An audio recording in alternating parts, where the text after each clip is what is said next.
नमस्कार, राजस्थान मोर्चा न्यूज में आपका स्वागत है और मैं हूं आपके साथ दीप्ति भटनागर। आइए नजर डालते हैं आज की कुछ। ये जो बताया जा रहा है कि इसमें लॉरेंस बिश्नोई का हाथ है, उसके 3 गुर्गे अमेरिका से ऑपरेट कर रहे हैं। लॉरेंस बिश्नोई गुजरात में है और उसके 700 शूटर हैं। ये कह देना कि जो सलमान खान का मित्र है वो हमारा शत्रु है, ये एक चुनौती है। ये स्थिति अत्यंत चिंताजनक और भयावह है।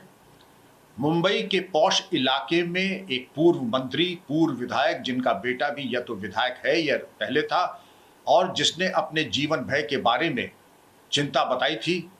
कुछ सुरक्षा मिली थी, बताया जाता है 2 कांस्टेबल्स मिले थे या वाई कैटेगरी मिली थी।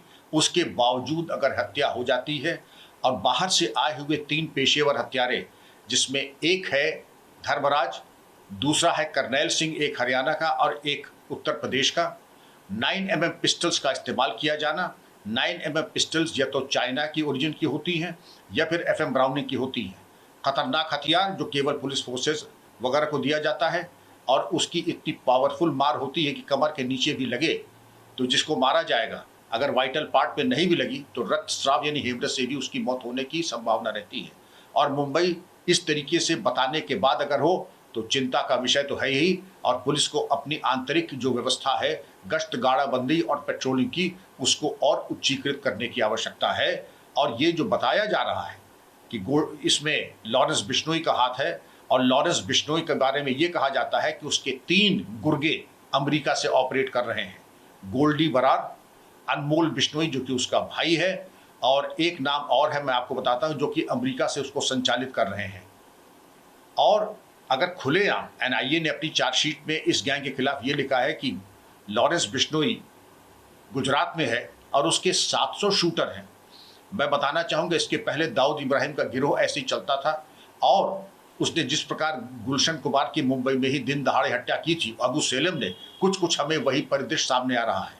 और इस तरीके के गिरोह तभी क्रियाशील होते हैं जब उनको कहीं से बैकअप मिलता है।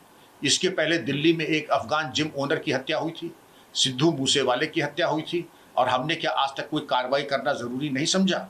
और ये कह देना कि जो सलमान खान का मित्र है वो हमारा शत्रु है, ये एक चुनौती है। और शासन प्रशासन से ये अपेक्षा की जाती है कि इस गैंग को निष्क्रिय करने के बारे में कार्रवाई करें। अभी ये भी बताया जाता है कि कनाडा में एक सिंगर की हत्या इस गैंग के द्वारा की जा चुकी है। तो यह तो हम कह दें कि आपने आत्मसमर्पण, जब मैं आप कह रहा हूं तो शासन प्रशासन ने आत्मसमर्पण कर दिया है, या फिर आप गंभीर नहीं हैं। समय आ गया है कि गंभीर होकर के इस तरीके के अपराधियों और गिरोहों को नेस्तनाबूद करें। और 1-2 फुट सोल्जर्स, पैदल सिपाही पकड़ने से काम नहीं चलेगा। गैंग के पीछे जरूर किसी विशिष्ट व्यक्ति का या संगठन का हाथ है, क्योंकि बिल्कुल संगठित अपराध के एक शीर्षस्थ गिरोह की तरह क्रियाशील हो